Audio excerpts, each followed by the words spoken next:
Elden Ring is a game that constantly surprises us with its rich narrative, its mysteries, and complex characters. In today's video, I want to talk a bit about how the lands between and its rich universe contain elements previously explored in the works of the great master of fantasy, J.R.R. Tolkien. Beyond the obvious reference, I'm going to explore the theme of the fall of the civilizations in Tolkien's works, as well as the linguistic influences brought in by George R.R. Martin, that naturally reminds us of Tolkien. So, let's begin another dive into lore where video games and literature meet.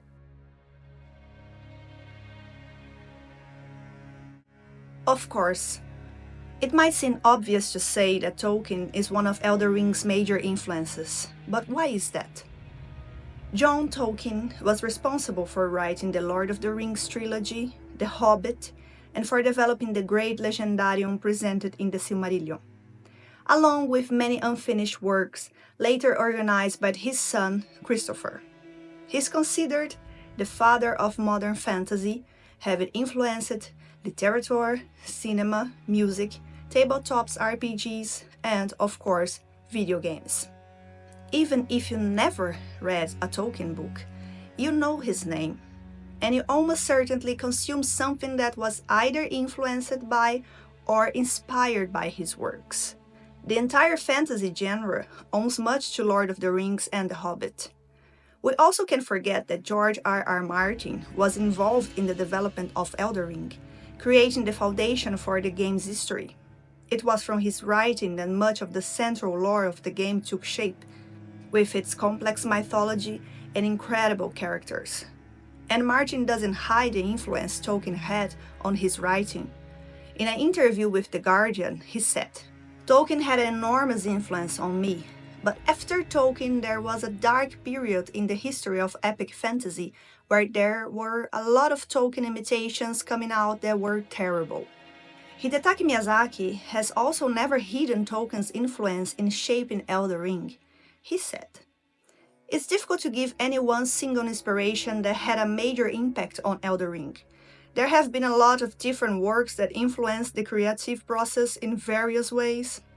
The Lord of the Rings, the Eternal Champion series of novels by Michael Moorcock, aspects of tabletops RPGs such as RunQuest."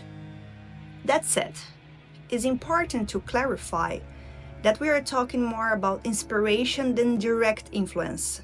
The connection between Tolkien and Elden Ring is much more subtle. There are a few exceptions, of course. The Lord of the Frenzied Flame is very reminiscent of the form Sauron takes, a terrifying flaming eye. The Night Cavalry, Morgoth's enforcers, are a clear reference to the Nazgûl, the Black Riders, servants of Sauron. A curious note: Sauron is described as the chief lieutenant of the first Dark Lord, Morgoth, a Valar, essentially a divine figure who fell to temptation and became a force of evil. The name Morgoth is clearly derived from Morgoth, a direct homage to Tolkien's Legendarium. Even the name Elden Ring itself could be compared to the idea of a mystical, powerful Jew capable of shaping lives. Although in the game, the Elden Ring is presented more vaguely, more as an amalgamation of golden runes than a physical ring. There are key differences as well. In the works of George R.R. Martin and Miyazaki, we rarely find the classic duality of good versus evil, something very present in Tolkien, who defended the idea of the eucatastrophe, the sudden and divine victory of good, often beyond the will of the hero. In Miyazaki's stories, it's rare to find purely good characters, and of course happy endings are far from common. So, rather than visual homage, the game draws from thematic and structural references, and those are far more subtle. But to truly understand how Elden Ring channels Tolkien's legacy, we need to look deeper. What happens when divine power falters? When golden ages crumble?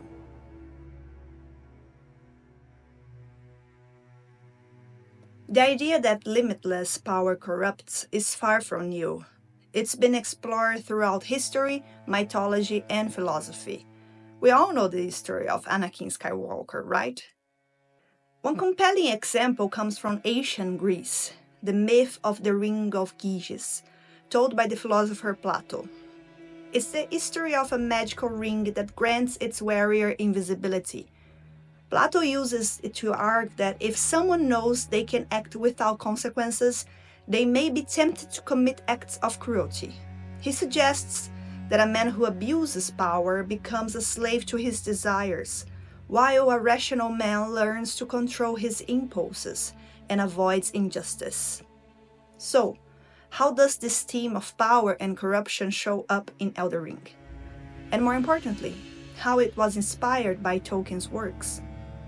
Tolkien went further than Plato. He built an entire mythos on the concept of a nation world corrupted by power.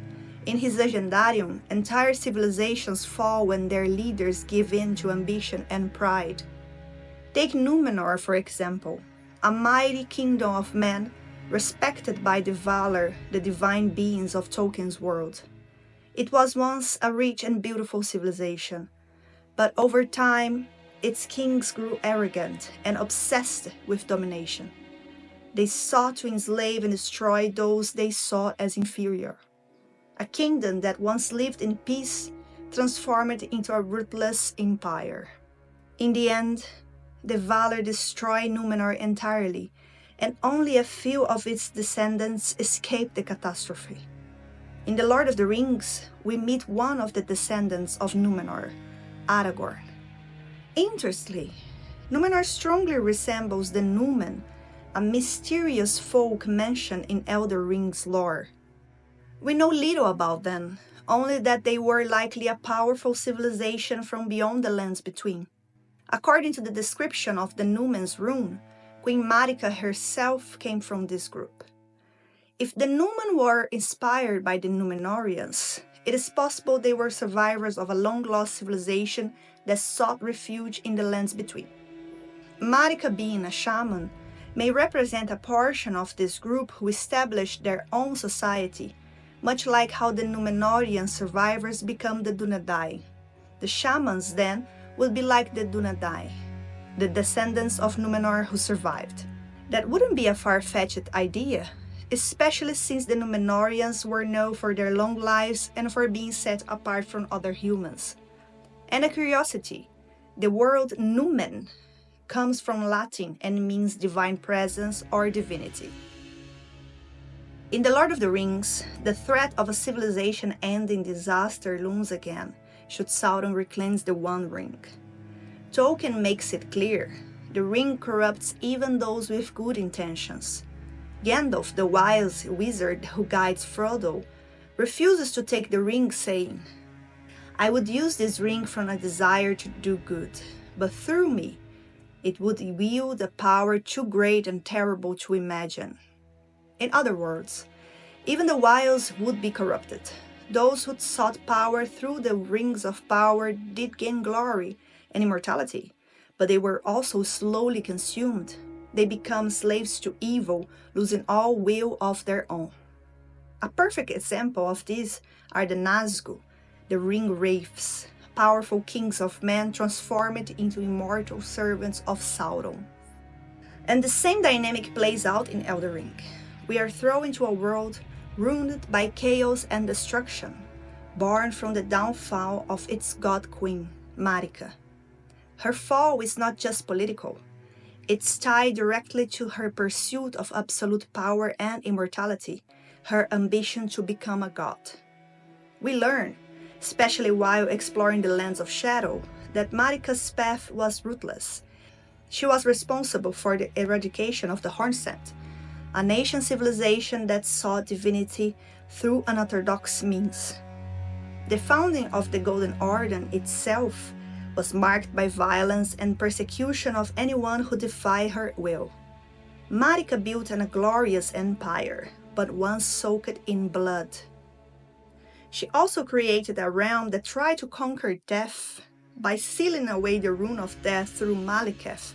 Marika made herself and her descendants immortal. For everyone else, there was no immortality, but rebirth.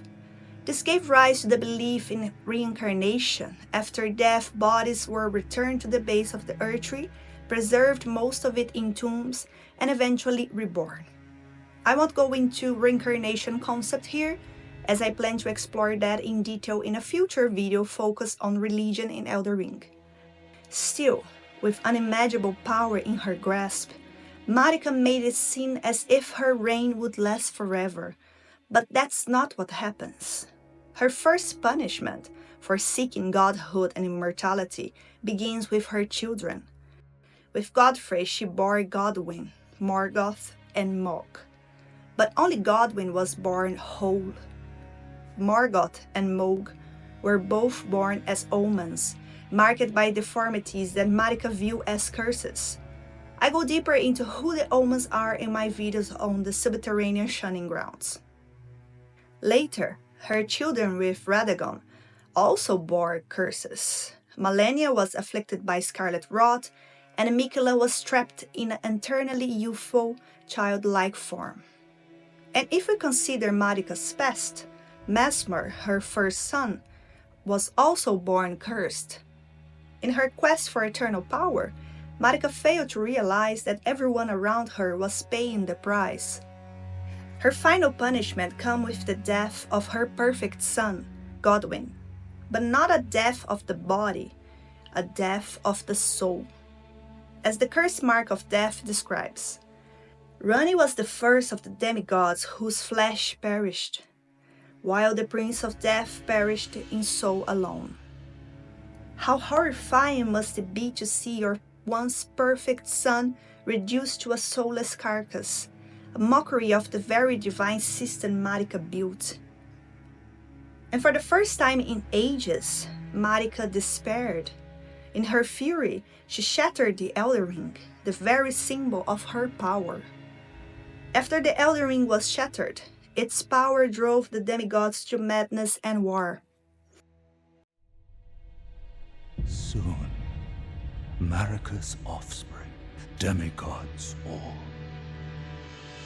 claimed the shards of the Elden Ring.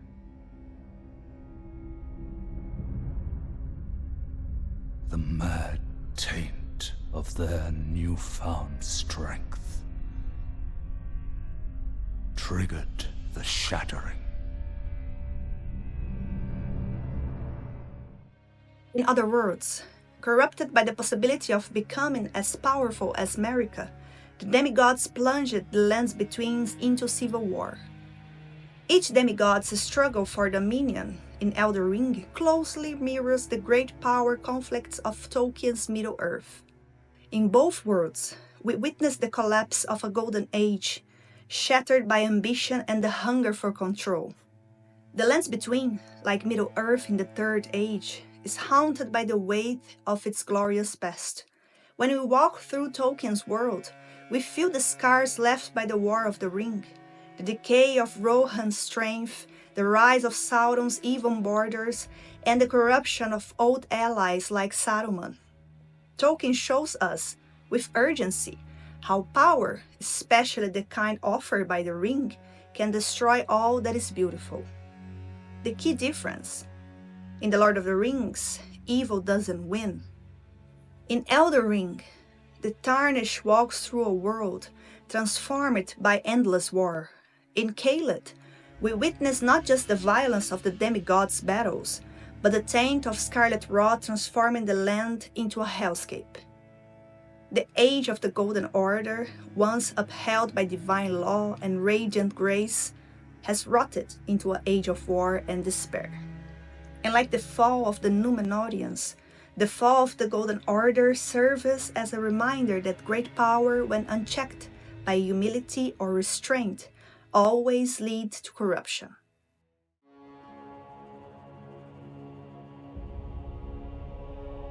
Before Tolkien was a writer, he was a professor at Oxford and a linguist, deeply passionate about languages. His love for spoken and written languages was so great that he began building his legendarium, the mythological foundation of Middle-earth, not from characters or plots, but from a desire to create an entirely new language. Quenya, the language of the elves. Quenya has its own grammar, its structure, and deep linguistic history. Many of the names in Tolkien's stories have grammatical meaning. And of course, Tolkien was meticulous about these constructions. For example, Melkor, the original name of Morgoth, is Quenya for he who arises in mighty, while Morgoth is Sindarin, a variation of Quenya, or dark enemy. George R.R. Martin, who likely created many of the names in Elden Ring, doesn't go as far as inventing full languages with grammar. For instance, the Dothraki language used in Game of Thrones series was developed by a linguist, based on words and phrases from Martin's books. Still, Martin plays with words in clever ways, drawing on mythological and linguistic influences. Many of the names in A Song of Ice and Fire have roots in Old English, French, Norse, or Latin, giving them an old, almost medieval feel. The names of the Targaryen, Starks, and Lannisters all reflect these linguistic traditions. So, naturally, with Martin co-creating The Lord of Elden Ring, the game's names carries that same ancient and symbolic tone. The Numen, as mentioned earlier in the video, have both a name and characteristics that strongly resemble Tolkien's Númenóreans. And if you read the Silmarillion, you'll notice that the name Melina is very similar to Melian. In Tolkien's mythology, Melian is a Maya, a powerful divine spirit who marries an elven king and becomes Queen of Doriath, a realm that remained protected from Morgoth's evil. She was wise, and her counsel guided her husband Thingol. The name Melian means dear gift in Sindarin, derived from the archaic Meliana, a combination of Mel, love, and An, gift. The similarity to Melina may not be a coincidence. Beyond these links, many names in Elden Ring are directly inspired by Welsh and Old English roots, languages that Tolkien deeply admired. Mikila's Halig tree, as many know, means holy tree. It comes from the Old English Halig, holy, sacred, and, of course, tree. Shadow tree also comes from Old English. Shadow, not Scaru, is the archaic spelling of shadow. Caelid has roots in Welsh, blending K, field, and Lid, inflamed or rough. Blythe, the half-wolf, gets his name from the Welsh word Blythe, which means, of course, wolf. The capital Lendel could derive from a combination of Leandel, Lian meaning reward, gift, and Del meaning valley, both Old English in origin. It's hard not to imagine that there were linguists or serious language enthusiasts on Elden Ring's development team. We also have major characters' names like Godric, Godwyn, Godfrey, Morgoth, Moog, Malenia, Mikela, Hadan, Hani, all of which carry an archaic tone, and some even use alliteration, something Martin loves. Just look at the Targaryens in his books: Aegon, Aeneas, Aerys, Aegor, Daenerys, Daemon, Damian, Diana, Darian, Hagar, Haenys, Haela, Renaria. This alliterative pattern reinforces family legacy and helps give names a mythic, dynastic feeling. Alliteration makes names easier for authors to remember, though possible more confusing for players and readers. How many of us confused Malenia, Melina, Godric and Godfrey, Morgoth and Margit when we first played Elden Ring? Even though the Lands Between doesn't have a fully invented language, its naming conventions carry the weight of something ancient, medieval, and mythic. And that's exactly the kind of world building Martin is known for. Finally, one last observation, one that's been discussed often, is the clear visual parallel between the Earth Tree and the two trees of Valinor from Tolkien's Silmarillion. Valinor, the land of the Valar, divine beings created by Eru, Ilúvatar, or simply the One, God, was illuminated by two sacred trees, Telperion and Laurelin, the Silver Tree and the Gold Tree. They were eventually destroyed by Morgoth, but in a poetic twist, their last flower and fruit become the moon and the sun. So, It's easy to compare Laurelin, the golden tree, with the earth tree, colossal, luminous, beautiful. Likewise, one could see Telperion, the silver tree, as inspiration for the shadow tree in the land of shadow. Of course, the shadow tree is a twisted, broken version, but is still powerful in its presence. As described in the Remembrance of the Shadow Sunflower, the shadow tree is the shadow of the earth tree, born of dark notions that bear no sense of order, that twist and bend its stalk, rendering it brittle. So, these are the narrative and linguistic elements that connected Elden Ring to Tolkien. But unlike Tolkien's world, where good and divine grace still hold a place in the end, the lands between offer no such certainty. What we are left with is a land stripped of promise, marked only by ruin and decay. If you like this video, don't forget to like and subscribe for more video game lore content. Thanks for watching. Until next time, bye!